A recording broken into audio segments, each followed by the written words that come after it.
Batman has been around for nearly 90 years and has had some very high highs and extreme lows, but during the 1980s, he was at his lowest and DC was on the verge of canceling Batman altogether due to the plummeting sales.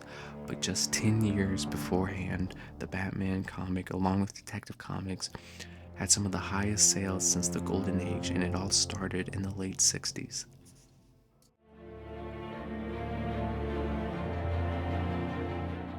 Now, the late 60s, especially 1969, or like around that time, was a very pivotal time for comics as a whole, as beforehand, many of the comics you may know were really campy and just weird and kind of out of character for plenty of these characters, but it worked for Superman, who ended up being DC's highest selling comic during that time. And it kind of worked for Flash, as he, along with Green Lantern, started the whole Silver Age, which had the most camp and weird stories out of all of them. But in the end, their books ended up becoming too campy and on that weird side of comics to the extreme.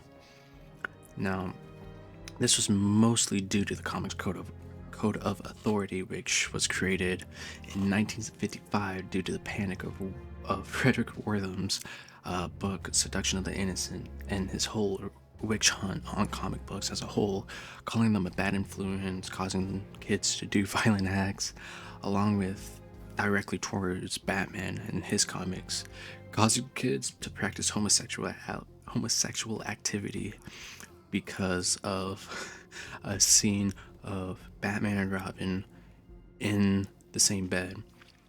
And DC, it was the 50s, man. What do you expect?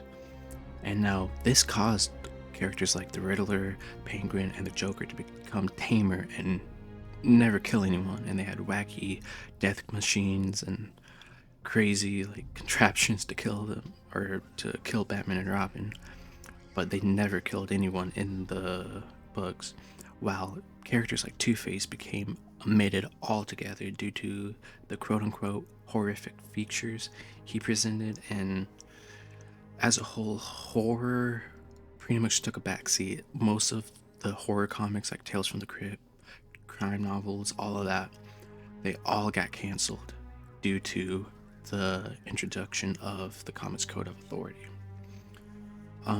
Now, the 1960s Batman TV show didn't help his case at all. In the beginning, it did. He became more popular than ever due to that show, but it ended up becoming overly campy. But at least it introduced bat shark repellent, which ended up being the greatest Batman gadget ever.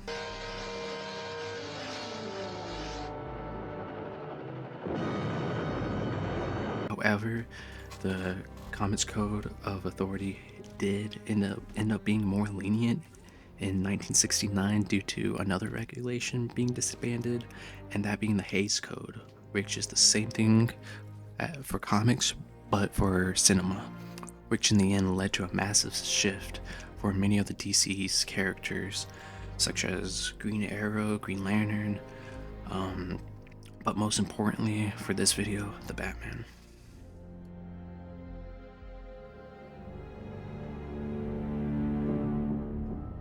Right, now that we've set up the landscape for comics at the time, it's finally time to talk about the changes that Batman received during the Bronze Age.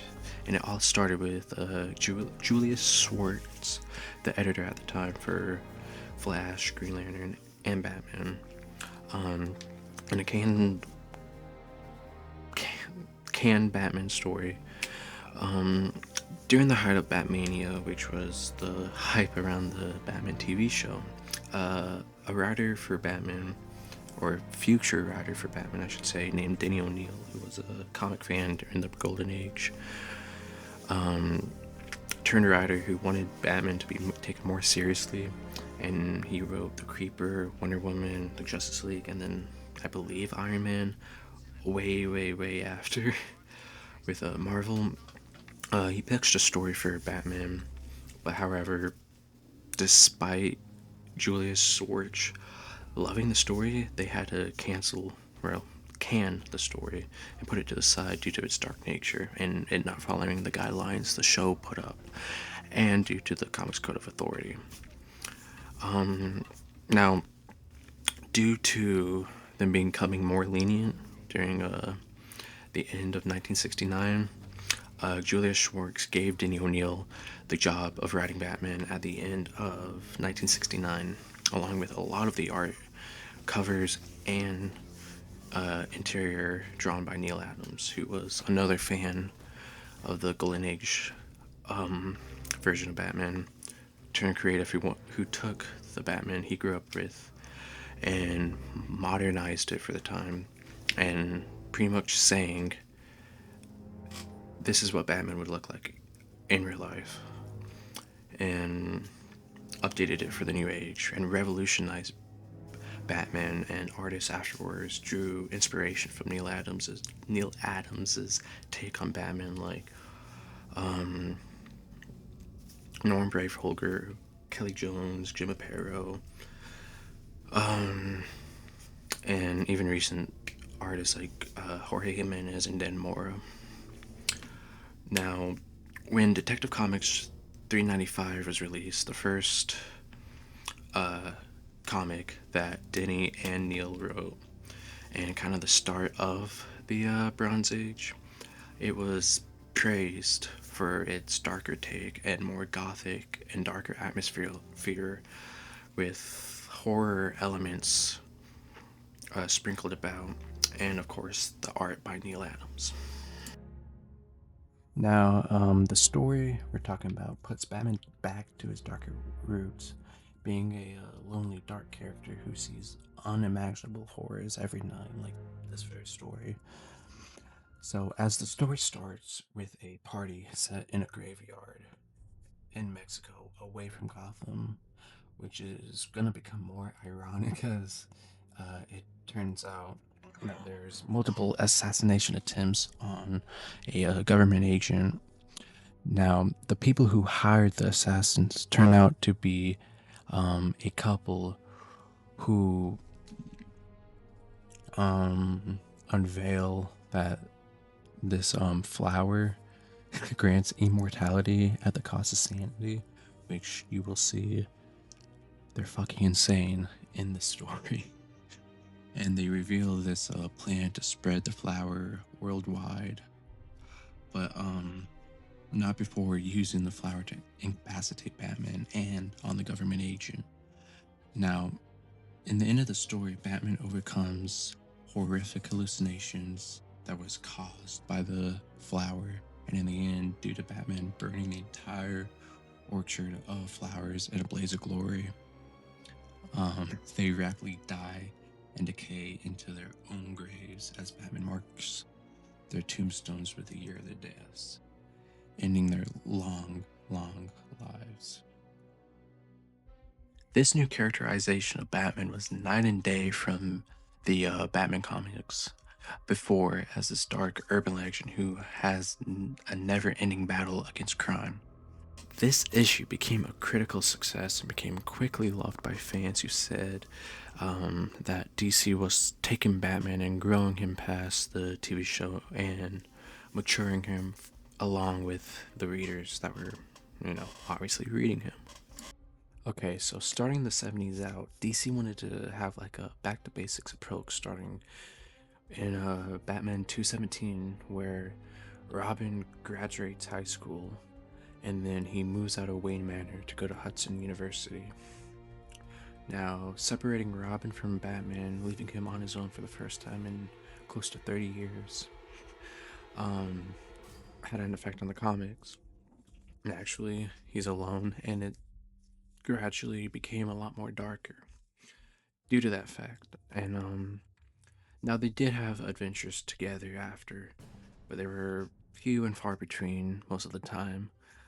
Now in the same issue, Batman and Alfred didn't want to be in a big ass mansion by themselves. They decide to move out of Wayne Manor and out of the Batcave and into the Wayne Foundation building in Gotham City, putting him deep into the city and not having him isolated off at Wayne Manor. Um, Now the Batmobile had a redesign as well for a more grounded approach. As you can see from the older Batmobile right here, it looks, like the Batmobile. But now, if you look now, it's looks like just a modified car, and it's a lot more realistic than past iterations. The writers for Batman at the time was also influenced by the rise of martial art movies and just pop culture at the same time. And they portrayed Batman as more of a top tier combatant and highly intelligent strategist in combat.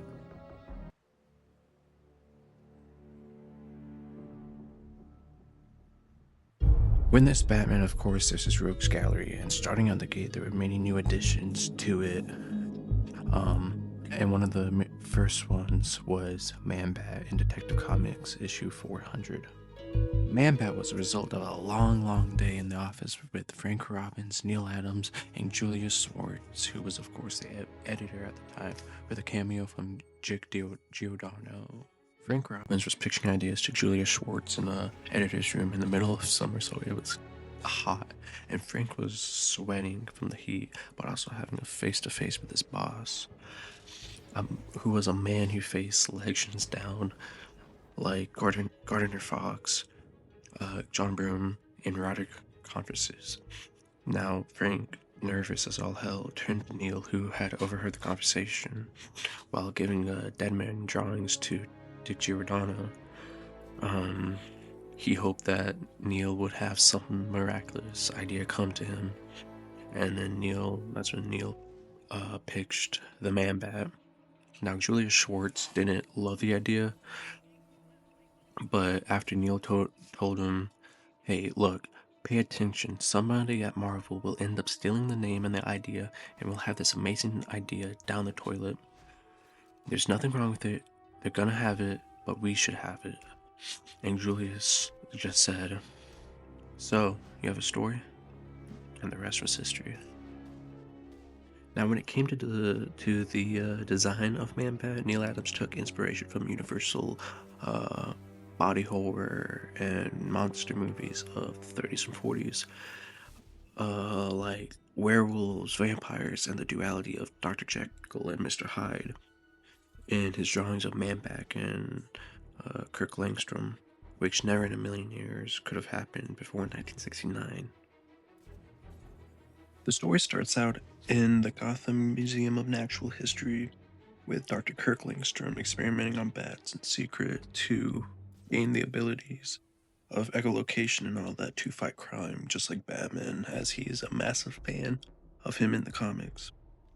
We then cut to a group of goons breaking into a building with high-tech gadgets like an ultrasonic cutting tool and others that we later find out.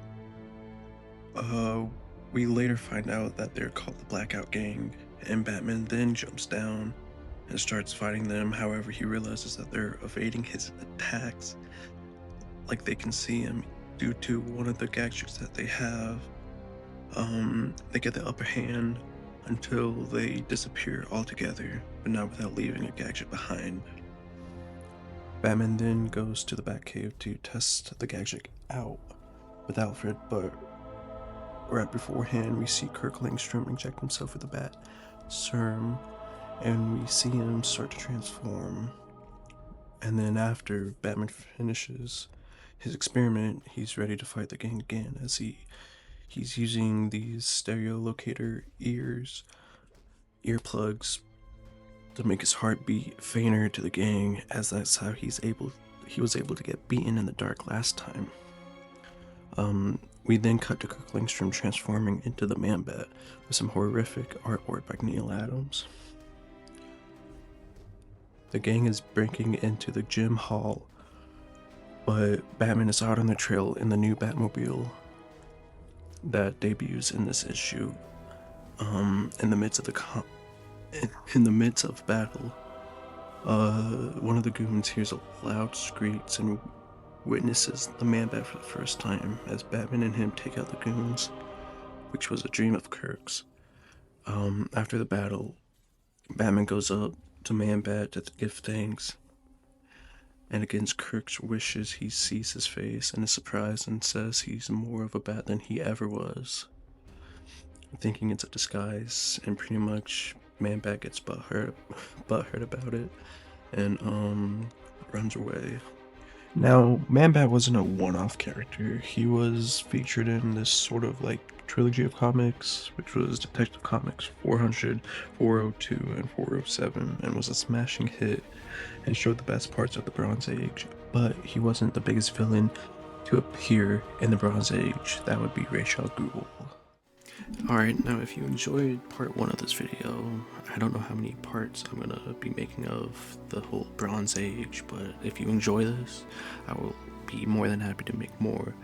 But I hope you enjoyed part 1. Like, comment, and subscribe, and see you guys later.